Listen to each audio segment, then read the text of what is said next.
আজ তৃতীয় দিনে পড়ল বোয়ালমারির রাস উৎসব। আমরা এই মুহূর্তে রয়েছি বোয়ালমারির রাস উৎসবের মেলা প্রাঙ্গণে।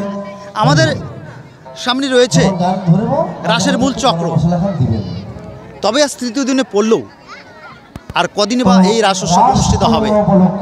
আমরা এই মুহূর্তে পেয়েছি যারা এই রাস উৎসব পরিচালনা করছেন, অর্থাৎ প্রভাত গ্রন্থাগারের ব্যবস্থাপনায় বোয়ালমারি সার্বজনীন রাস উৎসব কমিটির পরিচালনায় স্বর্গীয় হীরালাল সরকারের স্মৃতির উদ্দেশ্যে যে রাস উৎসব বিগত 3 বছর থেকে করে আসছেন, এবার ৪র্থতম বর্ষে পদার্পণ করতে চলছে। দূর দূরান্তের ভক্তরা ইতিমধ্যেই অংশগ্রহণ করছেন। আর এই বিগত 3 বছর দর্শনার্থীদের যথেষ্ট ঢল নেমেছিল। আপনাদের অবগত করি, গতকাল এই উৎসবের আনুষ্ঠানিক শুভ সূচনা করেছিলেন জলপাইগুড়ি জেলা পরিষদের সভাধিপতি কৃষ্ণ রায় বর্মন এবং জলপাইগুড়ি পঞ্চায়েত সমিতির সভাপতি বিনয় কুমার রায়। সরকারি প্রতিনিধি অর্থাৎ জনপ্রতিনিধিদের হাত দিয়েই এই বোয়ালমারির রাস উৎসবের শুভ সূচনা হয়েছিল। যাই হোক, আজ তৃতীয় দিনে পদার্পণ করছে 2025-এর রাস উৎসব।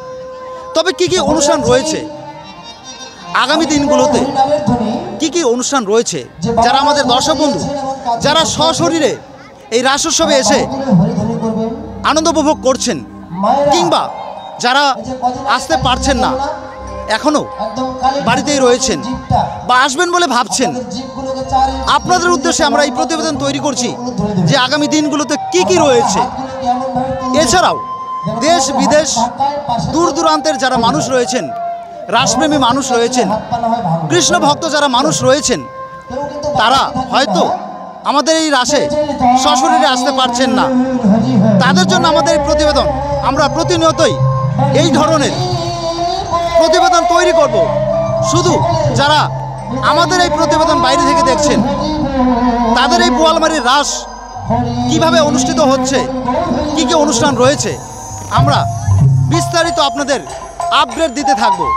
হ্যাঁ, আজকে তৃতীয় দিনের অনুষ্ঠানের পরে কি কি অনুষ্ঠান রয়েছে, চলুন আমরা কথা বলে নেব। প্রভাত গ্রন্থাগারের সম্পাদক গণেশ চন্দ্র মণ্ডল রয়েছেন, যার সর্বোপরি উদ্যোগে, যার উৎসাহ উদ্দীপনায়, যার এক অক্লান্ত পরিশ্রমের জেরে আজ ৪র্থ বর্ষরে পদার্পণ করছে বোয়ালমারি রাস উৎসব। তার মুখ থেকেই জেনে নেব যে এবার রাস উৎসব করতে গিয়ে কি কি অনুষ্ঠানের আয়োজন করেছিলেন এবং আগামী যে 4 দিন অনুষ্ঠিত হবে কি কি রেখেছেন, বা এই মূল রাস উৎসবের মূল কথা কি, সেটা আমরা এই মুহূর্তে জানব। আমরা পেয়েছি প্রভাত গ্রন্থাগার যে এই রাস উৎসব পরিচালনা করছেন, যারা বা যাদের ব্যবস্থাপনা রয়েছে বা সার্বজনীন যে রাস কমিটি রয়েছে, আমরা আজ প্রভাত গ্রন্থাগারের সম্পাদককে পেয়েছি গণেশ মণ্ডল, যার আবারও বলছি, যার এক অক্লান্ত পরিশ্রমের জেরে আজ ৪র্থ বর্ষরে এই রাস উৎসব হয়ে আসছে। ভক্তবৃন্দদের উপহার দিচ্ছেন এই রাস উৎসব। আজ আমরা তাকে পেয়েছি। আমরা পেয়েছি ভারতীয় সেনাবাহিনীর অবসরপ্রাপ্ত একজন কর্মী, যিনি দীর্ঘদিন নিষ্ঠার সহিত দেশের জন্য লড়েছেন। আজ তিনি অবসর নিয়েছেন এবং এই রাস কমিটির উদ্যোক্তা উপদেষ্টা মণ্ডলীতে রয়েছেন এবং প্রভাত গ্রন্থাগারের একজন বর্ষিয়ান সদস্য রয়েছেন। আজ তাকেও আমরা পেয়েছি। আমরা আপনাদের জানানোর চেষ্টা করব কী কী অনুষ্ঠান রয়েছে। চলুন আমরা কথা বলে নেব। আমাদের সাথে রয়েছেন প্রভাত গ্রন্থাগারের সম্পাদক গণেশ মণ্ডল। নমস্কার গণেশবাবু। নমস্কার। এই যে রাস উৎসব আজকে 4 বছরে পদার্পণ করলো, এই রাস উৎসব কীভাবে করে আসেন, আগামী দিনগুলোতে কী কী অনুষ্ঠান রয়েছে যদি বলেন। বিগত 3 বছর পেরিয়ে এবার 4 বছরের রাস উৎসব হচ্ছে। আমরা প্রথমে আমরা শুরু করেছি আমাদের ভাগবত পাঠের মধ্য দিয়ে এক নাম, তারপর পদাবলীর পরে আমরা এখানে বিগত দিন আমরা মঞ্চটাকে উদ্বোধন করি, যে কালচারাল মঞ্চ। এই মঞ্চ সদর দক্ষিণের মধ্যে সবচেয়ে বড় মঞ্চ। ইতিমধ্যেই জেলা পরিষদের সভাধিপতি বলেছেন কোচবিহারের পরেই হচ্ছে বোয়ালমারি রাস। এই ব্যাপারটা কিভাবে দেখছেন একজন সরকারি প্রতিনিধি বা একজন জনপ্রতিনিধির মুখ থেকে এত বড় একটা প্রাপ্য, কি বলবেন? সাংঘাতিকভাবে খুশি হয়েছি যে জেলা পরিষদ সভাধিপতি কৃষ্ণা রায় বর্মন মহাশয় বলেছেন, এটা বাস্তব সত্য যে কুচবিহারের পরেই জলপাইগুড়িতে আমাদের বোয়ালমারিতে সবচেয়ে বড় রাস উনি ঘোষণা করে গিয়েছেন, দেখে গিয়েছেন, বলছে তো ওনার কাছে মনে হয়েছে। তো আমরা বিগত যে দিনগুলো পেরিয়ে এসেছি, সামনে আমাদের রয়েছে 11 তারিখ অবধি আমাদের অনুষ্ঠান। যে অনুষ্ঠানে যে বার্তা একটাই আমাদের কথা, যে আমাদের প্রবাদ গ্রন্থাগার ক্লাব ভাবে শিক্ষা, ভাবে শিল্প সংস্কৃতি, তাদের ভাবনার মধ্যে রয়েছে খেলাধুলা। আমরা সেভাবে ক্লাব কমিটি তৈরি করেছি। ক্লাব কমিটির মধ্যে আমরা একজন শিক্ষক পেয়েছি, গেমস অ্যান্ড স্পোর্টস শিক্ষক সম্মানীয় ব্রজবাসী সিদ্ধা মহাশয়কে। আমরা কালচারাল সেক্রেটারি হিসাবে গুরুদাস বর্মন মহাশয়কেও পেয়েছি। এইভাবে আমরা আস্তে আস্তে ক্লাবের পক্ষ থেকে মানে প্রতি বছর এটাকে আরও শ্রীবৃদ্ধি ঘটাবো এই আশা নিয়ে আমরা উৎসব ঘটাচ্ছি। এটা আমাদের সবচাইতে বড় আনন্দের ব্যাপার। বলছি আরও 4 দিন অনুষ্ঠান অনুষ্ঠিত হবে, কি কি অনুষ্ঠান রয়েছে যদি আমাদের দর্শকদের উদ্দেশ্যে বলেন? আমরা মূলত প্রথম দিকে আমরা একটা নৃত্যানুষ্ঠানের ব্যবস্থা রাখি। আগামীকাল নৃত্যানুষ্ঠান আসবে সুদূর হলদিবাড়ি থেকে ঝঙ্কার নৃত্য গোষ্ঠী, সম্পূর্ণ রাসলীলার উপর যে নৃত্য, সে নৃত্য পরিবেশিত হবে। এবং পরবর্তী সময়ে আমাদের উত্তরবঙ্গের একজন শিল্পী সঞ্জীব সরকার, ভোটপাট্টি তার বাড়ি, তিনি তার সদল বলে আগামীকাল এই মঞ্চে তার প্রোগ্রামগুলো উপস্থাপনা করবেন। এবং আগামী পরশু এই মঞ্চে একজন ভাগবত পাঠক সুদূর ইসলামপুর থেকে এক মহিলা, ঠিক নামটা বলতে পারছি না, উনি আসবেন আমাদের ভাগবত পাঠের আসর নিয়ে। এবং পরবর্তী সময়ে কুচবিহার থেকে আগত জগদীশ রায় তার শিল্পী গোষ্ঠীদের নিয়ে আসবেন। পরবর্তীতে আমাদের রয়েছে ডক্টর বি আর আম্বেদকর শিশু মন্দিরের নৃত্যানুষ্ঠান এবং পরবর্তী সময়ে যাত্রাগান আলোমতি প্রেম কুমার।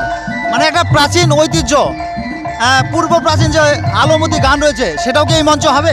হ্যাঁ, ক্লাব ভাবে যে পুরানা কৃষ্টিগুলোকে আবার তুলে আনা, মরে গিয়েছে পুরানা কালচারগুলো, সেই পুরানা কালচারের মধ্যে এই ক্লাব ভেবেছে যে একটা আমাদের যে গ্রামের ঐতিহ্যবাহী যে যাত্রা গান, মানে ঝুমুর যাত্রা যাকে বলে, সেই যাত্রা গান আলোমতি প্রেম কুমার এই মঞ্চে অনুষ্ঠিত হবে শেষের দিন।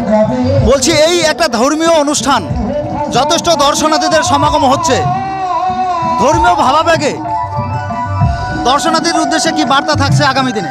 আমরা আমাদের এই রাস উৎসবে আমরা দেখেছি জলানয়ন দিন যত মা বোনেরা এসে আমাদের এই রাস উৎসবকে এত সুন্দর একটা অবস্থা উপহার দিয়েছেন, আমরা আবেগে আপ্লুত। আগামী দিনে আমার মনে হয় এই রাস মেলা একটা ধামে পরিণত হবে, এটা আমার মন বলছে। মানুষের কাছে একটাই বার্তা, আমরা সুস্থ সুন্দর এবং একটা সামাজিক সমাজ ব্যবস্থা গড়ে তুলতে চাই, এটাই আমাদের কামনা, এটাই আমাদের বাসনা। আপনার নাম আর পরিচয়টা, কি দায়িত্ব রয়েছে? আমার নাম গণেশ মণ্ডল, আমি প্রবাদ গ্রন্থাগার সম্পাদক পদে আছি। ধন্যবাদ। দর্শক, আমরা প্রবাদ গ্রন্থাগারের সম্পাদক গণেশ মণ্ডলের মুখ থেকে শুনলাম। এবার আমাদের মাঝে পেয়েছি আরেকজন গুণী মানুষ। আগেই বলেছি, যিনি ভারতীয় সেনাবাহিনীর একজন অবসরপ্রাপ্ত সেনাকর্মী ছিলেন, আজ উনি ক্লাবের একজন বর্ষিয়ান মেম্বার, তাকেও আমরা পেয়েছি। চলুন আমরা তার মুখ থেকেও, এবং আমি এখনই জানতে পারলাম সম্পাদকের মুখ থেকে উনি সভাপতির দায়িত্বে রয়েছেন, তার মুখ থেকে এই রাস নিয়ে 2-4টি কথা আমরা শুনবো। নমস্কার কাকু, দীর্ঘদিন সেনাবাহিনীতে কাজ করেছেন, আজ অবসর জীবন নিয়ে বিভিন্ন সামাজিক উন্নয়নমূলক কাজের সাথে যুক্ত রয়েছেন। আজ একটা আপনাদের প্রচেষ্টায় রাস উৎসব হচ্ছে, এই রাস উৎসবের মধ্যে ভক্তবৃন্দদের উদ্দেশ্যে কি বার্তা থাকছে? বার্তা এটাই, আমাদের ইচ্ছা এটাই, জনগণকে একত্রিত করা, জনগণ সঠিক পথে চলুক, যে নেশামুক্ত সমাজ হোক, যুবক যুবতীদের সংঘবদ্ধ দেশ পরিচালনার জন্য দেশের স্বার্থে যুবক যুবতীদের আত্মবলিদান হওয়া, এদের দেশকে রক্ষার্থে তাদেরকে এগিয়ে আসা এবং প্রেমভাবে একত্রিত থাকা, এই বার্তাটা আমি দিতে চাচ্ছি সমাজকে।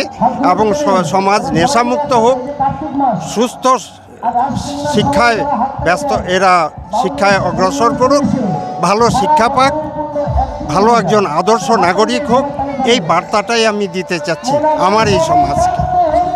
পরিচয়টা একটু দেবেন। আমার নাম আনন্দচন্দ্র সরকার, আমি একজন এক্স আর্মি। আমি 71-এ বাংলাদেশের লড়াইতে ছিলাম। 71-এর লড়াইতে বাংলাদেশ লড়াই লড়ে এসেছি, 91-এ রিটায়ার করেছি। আমার নাম আনন্দচন্দ্র সরকার, আমি এই বোয়ালমারিতে আছি। ধন্যবাদ, গ্রামীণ সমাচারের পক্ষ থেকে আপনাকে অনেক অনেক ধন্যবাদ। হ্যাঁ দর্শক বন্ধুরা, যিনি 71 সালে বাংলাদেশ স্বাধীনতায় ভারতীয় সেনাবাহিনীর হয়ে সেখানে গিয়ে যুদ্ধ করেছিলেন এবং বাংলাদেশকে স্বাধীন করেছিলেন, আজ সেই সময় সেই এক গুণী মানুষকে আমরা আজ আমাদের গ্রামীণ সমাচারের পর্দায় পেয়েছি। আমরা জেনে নিলাম উনি রাস উৎসব সম্পর্কে যে সামাজিক বার্তা দিলেন, সামাজিক অবক্ষয়তা, নেশামুক্ত সমাজ গড়া এবং প্রত্যেকটি মানুষকে মূল স্রোতে ফিরিয়ে আনা, এই যে বার্তা, সত্যি এক অতুলনীয় বার্তা উনি আজ তুলে ধরলেন এই এক ধর্মীয় উৎসবের মধ্য দিয়ে। সত্যি অনেকে আপ্লুত হয়ে যায় এই ধরনের সামাজিক বার্তা অনুষ্ঠানের মধ্য দিয়ে কেউ দান, সেটা এক দৃশ্যমান হয়ে থাকে। তেমনি আজ তিনি কিন্তু অবসর জীবনে এইরকম একটা বার্তা দিলেন যে সামাজিক অবক্ষয়তা, সমাজকে মূল স্রোতে, সামাজিক যে অবক্ষয়তা রয়েছে তাদের মূল স্রোতে ফিরিয়ে আনা এবং নেশামুক্ত সমাজ গড়তে হবে, এই যে বার্তা দিলেন এটা সত্যি এক অতুলনীয় বার্তা। হ্যাঁ, আমার ক্যামেরা পার্সনকে বলবো যে আমরা এই অনুষ্ঠানের কিছুটা চিত্র তুলে ধরব।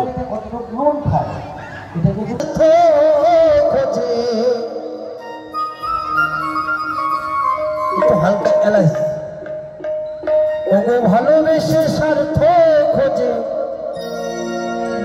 কেউ বিনা স্বার্থে ভালোবাসে না। ভালো তো সবাই বাসে, মায়ের মতো তো ভালো